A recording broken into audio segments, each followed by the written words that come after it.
Today on CityCast DC, Mayor Bowser's office has an ambitious plan to revitalize DC's downtown, and a big part of it is getting remote workers back into physical offices. There's even a bill at the federal level that would give agencies 30 days to get people back to work in person. But the bill's controversial, as are some other parts of Bowser's so-called comeback plan. We're here with John Falchicchio to break it all down.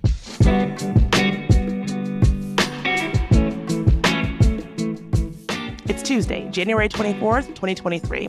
I'm Bridget Todd, and this is CityCast DC.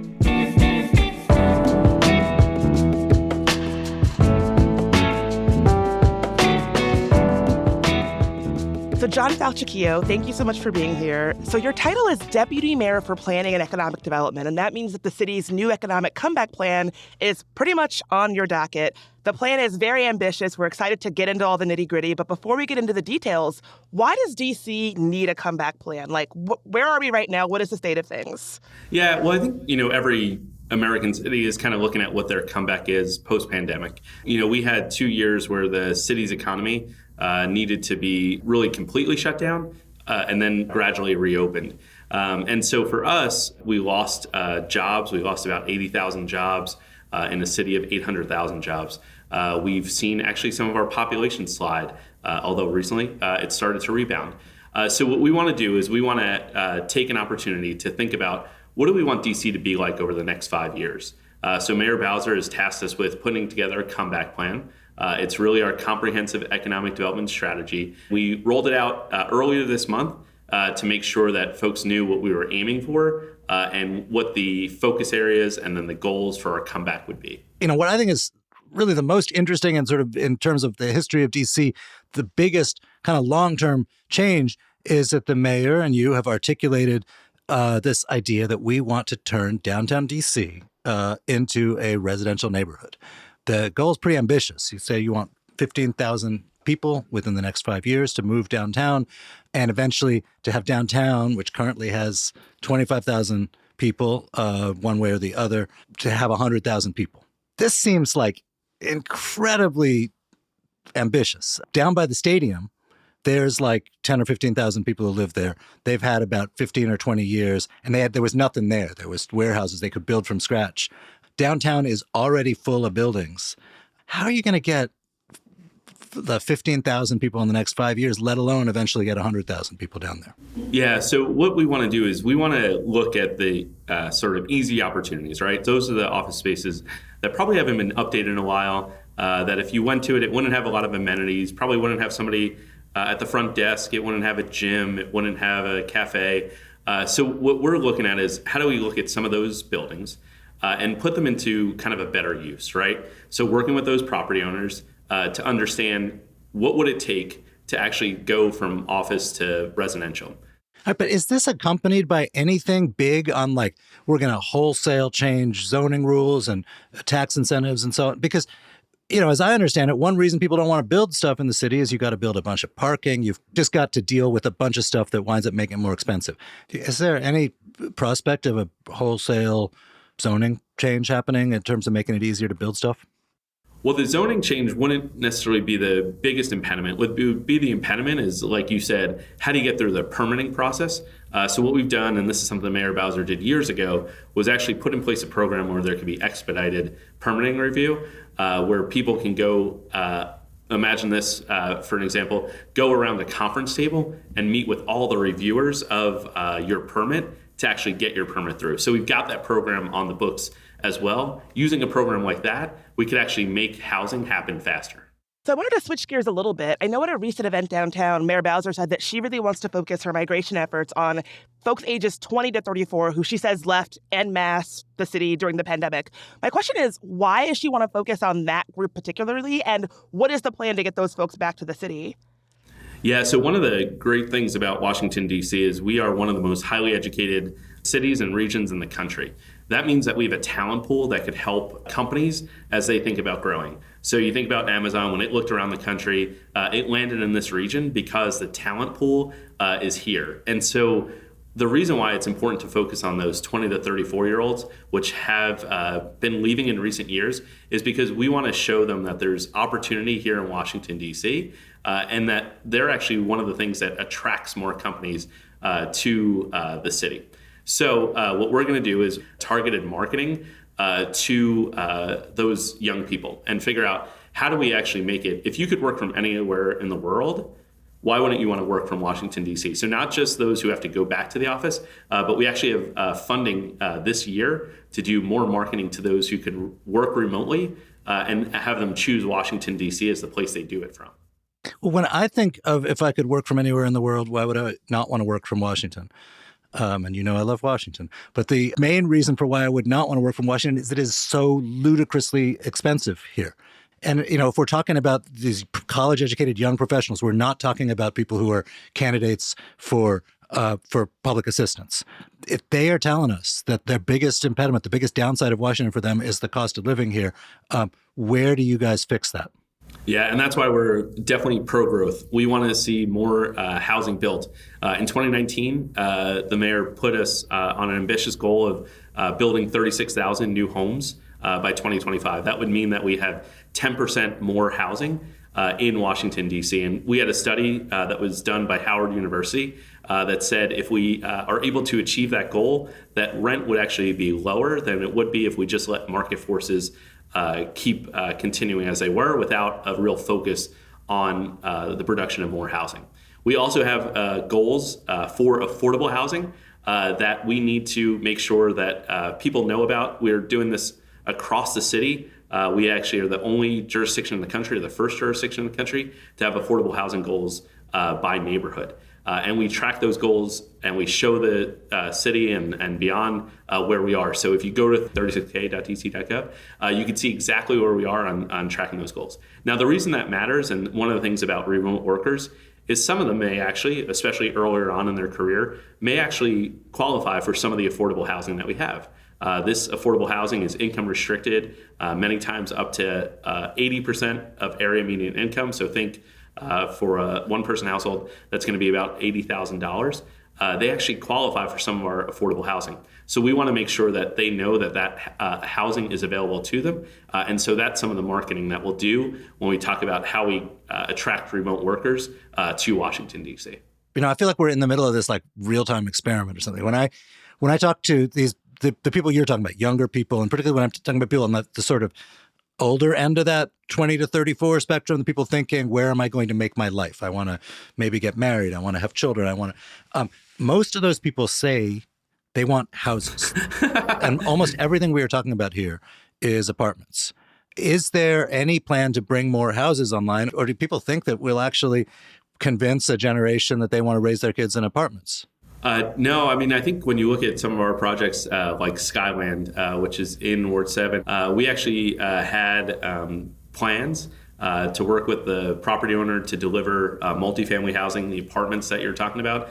We've actually made a pivot. We're going to deliver about 150 townhomes. Also look at our St. Elizabeth's campus in Ward 8, where we have a great opportunity. We're building 88 townhomes on former federal land, which we're putting back to productive use. We're building 88 townhomes there, in addition to a lot of multifamily, but 88 townhomes there that's really a walk away from the Congress Heights Metro. So there are opportunities for townhomes and for folks to find single-family homes as well. What we want to do, and one of the work that we're doing as well in our Black Homeownership Strike Force, is how do we actually market better the housing opportunities that we have to people who are interested in becoming a homeowner. So part of this is actually just connecting people to the opportunities that we have.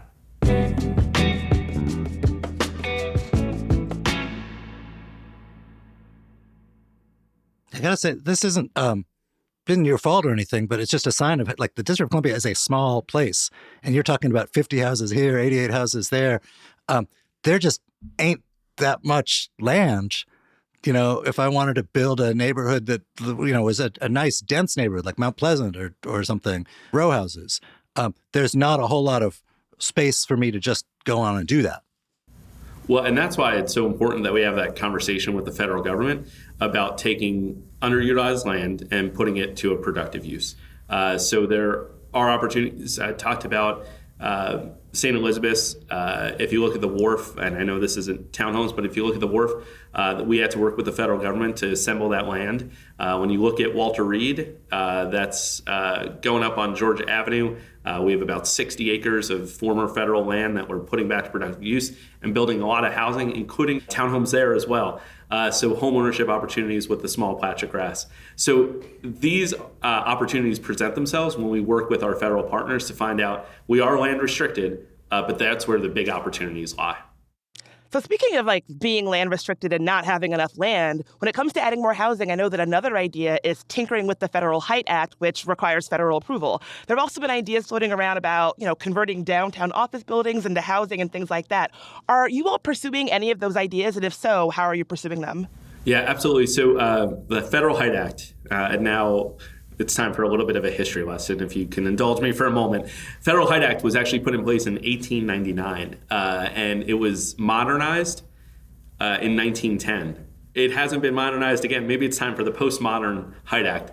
So what Mayor Bowser has presented is the suggestion that we should have a conversation, have a dialogue about how do we tinker with the Height Act. So in downtown, buildings primarily could be about 130 feet. There's one strip of the District of Columbia where they could actually be 160 feet. And if you think of 1st Street to 15th Street on Pennsylvania Avenue, just the northern side of the street can be 160 feet. How many stories is 160 feet? So when you think about it, if you went into one of those buildings, you're probably going to go about 14 stories, 15 stories, right? When you go, and sometimes, there will be a penthouse, so it just depends on kind of what the design is. But when you think about it, we have, and you walk downtown, you probably wouldn't know Pennsylvania Avenue is 160 feet, but if you went up the street behind it, that it's 130 feet, right? So when we talk about tinkering with it, we could do small things within the L'Enfant plan, right, which is the downtown and a little bit more. It's kind of central Washington. We could do a little bit of tinkering with it, and you really wouldn't know the difference, right? And then maybe outside of the L'Enfant plan, we could be a little bit more bold. So what we need to do is figure out how do we do this in a way that really helps us with our housing goal and create that height for housing. So we just think that it's time for a conversation to be underway. And really, like you said earlier, 1910 is really not an opportunity to or a place we should look at for when we do the latest modernization. But what's the argument against just blowing it up? I mean, making it 500 feet. Is there some special reason why it shouldn't be that way? Well, I think there's some historic value to the view shed that we have in the District of Columbia. The Capitol rises about 329 feet. The Washington Monument rises about 555 feet. So as we stay in sort of the L'Enfant plan, the original city, we should probably think about how we just sort of tinker with it. But do we go beyond tinkering with it outside of the L'Enfant plan? That probably provides that bigger opportunity, but that's a conversation that we should have with our residents, and then go up to Capitol Hill unified and ask the federal government, petition the federal government to actually do this because of the interest that we have in creating more housing.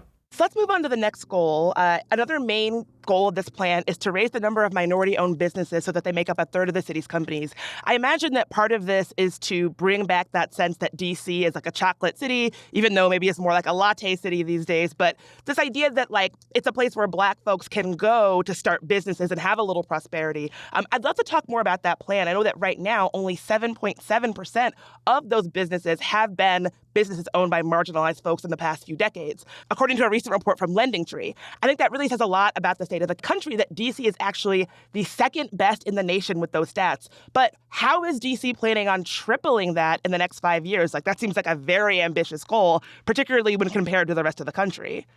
Yeah, our data is a little bit different. I don't know if they were using a regional model, but what we found is that we can really focus on how we support Black-owned businesses. It's one program that we have is our Commercial Property Acquisition Fund. And what that actually does is allows DC businesses and DC residents who have an operating business and they may be renting space to actually buy a building so that they can, instead of making lease payments, they can make mortgage payments. And that's a way for them to build wealth and to be able to reinvest in their company. There's an opportunity to think about what are the different tools that we can use to actually make sure that more people of color actually have the opportunity to start their own business.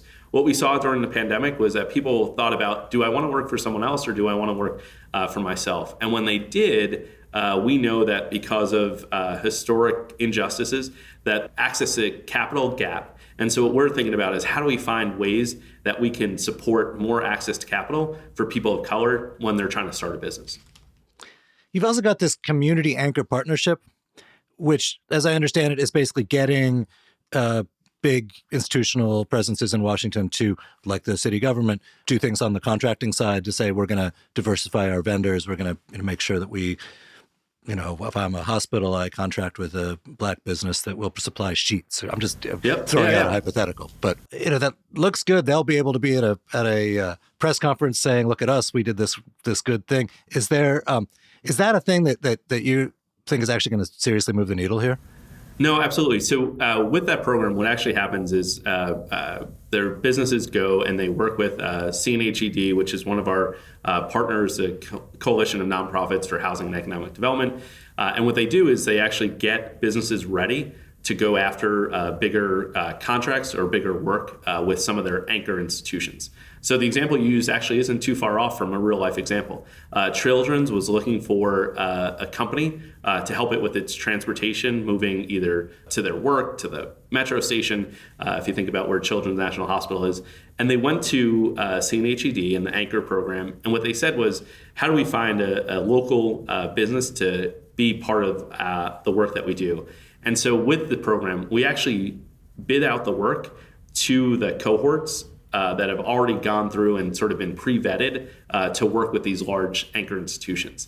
And so we have a DC company that now provides those transportation services to Children's National because they were pre-vetted and they had an opportunity to go after the work before it was put out on the open market. That's a way that we can actually create opportunity for DC residents and DC companies. And that company has to be in the District of Columbia. Meaning, what does that mean? Does that mean that their office is here, or do they themselves have to be residents here? That they operate their office here. Not restricted to DC residents, but that their office is here. So along those same lines, I know that one of the other goals that y'all have is increasing DC's general economic prosperity, specifically targeting lifting the median household income of Black residents by $25,000. What steps does the city actually have to make that a possibility? Yeah, so this actually goes hand in hand with one of the other goals, which is to create 35,000 new jobs in high growth sectors. And what we want to do is actually create those training opportunities to actually connect people with those jobs. So we have a program right now that will pay for people to go to Catholic University, Trinity University, or UDC, and also pay them a stipend to actually go learn a new skill in the health profession. The health profession is one where we see real growth opportunities when it comes to new jobs. And so what we want to do is make sure that DC residents can actually compete for those jobs. And the way to do it is a lot of reskilling, retraining of people. We were joined when we launched this plan with Mayor Bowser by a young man, Jeremiah, who actually decided to take a leap of faith and become a tech apprentice so that he could upskill himself. And what he's able to do is take part in the Golden Triangle Bids Penn West Innovation District. And really what we want to do in that innovation district is we found that there were tech companies in DC that had job openings that were languishing and couldn't be filled. So what we want to do is get Jeremiah skilled up that he could take advantage of those job opportunities. That's the way we get to that goal that you raised, Bridget, of increasing Black median household income. In a lot of ways, too, we know that there's a huge wealth gap in the District of Columbia. White residents have an 84-to-1 ratio in terms of their wealth over Black households. The way that we start closing that gap is by increasing household income for Black residents. All right, so last question here. Be real with us. You've got till 2028 on some of these announced goals. What are you feeling confident about? What are you feeling not so confident about? Well, I'm confident about all of them because really what the idea is that you put in place goals and then you put the people, policy, and processes and the funding to actually reach those goals. So I mentioned that the mayor put out that goal in 2019 to create 36,000 new homes by 2025 and 12,000 of which would be affordable. And now we track it. We tell people every month where we are on those goals. So when she announced that in October 2019, we put out a report about how we would reach that goal. And so for us, it's really about measuring where we are. And so we have a team that's working on how do we actually measure our progress on these goals. And then we want to be honest with people about where we are. So on that housing goal, we know that we're coming up short in some of the planning areas when it comes to the affordable housing goal. So we got to figure out new processes, new ideas, new innovations to get to that housing goal. So for us, setting big goals is important. And Mayor Bowser always wants us to be bold in those goals. And then we have to figure out those people, processes, and policies, as well as funding to get to them. And so that's what I'm excited to work on with our residents, with the business community, and other stakeholders as well. John Falchicchio, you're the DemPed, and you're the Chief of Staff for the Mayor. Thank you very much for being here. Well, thanks so much for the time, guys. I appreciate the conversation.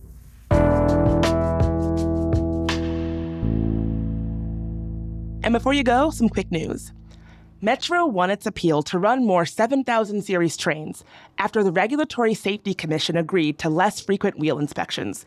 This should shorten wait times for all of us. But the Metro Commission showdown is not over yet. Metro needs to prove today that its operators have fully completed their safety trainings. The commission had tried to pull 50 engineers saying that they had skimped on the lessons. Meanwhile, a state delegate from Arlington and East Fairfax County has introduced a Virginia bill that would bolster local journalism. The bill creates a tax credit for eligible local newspaper publishers for salaries paid to local journalists, but at most the credit would be $5,000. And lastly, something to celebrate. A recent report showed that little old DC has more green space building square footage per capita than any state, and 10 times more than its closest competitor. Now, this is partially because of the federal government's presence, but also the commitment to green building at the local level.